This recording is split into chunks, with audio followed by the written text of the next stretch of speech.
Hi, good morning. Andito na po kami ngayon sa Bicol.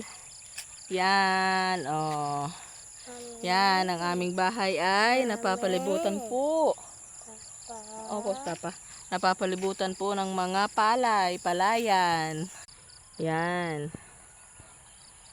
Yan, puro palay po ang palibot ng aming bahay, ang kapaligiran. Yan. Yan. So, iyan nga po, nakarating kami dito kagabi ay alas 10 ng gabi kasi sobrang traffic sa daan. Kasi inabot kami ng 18 hours sa biyahe.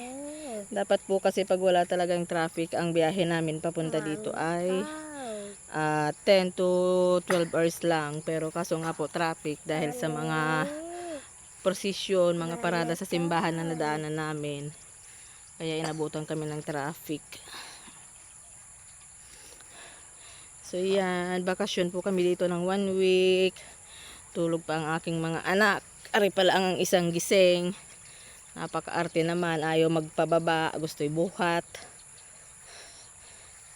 Yan na. Good morning po sa inyo.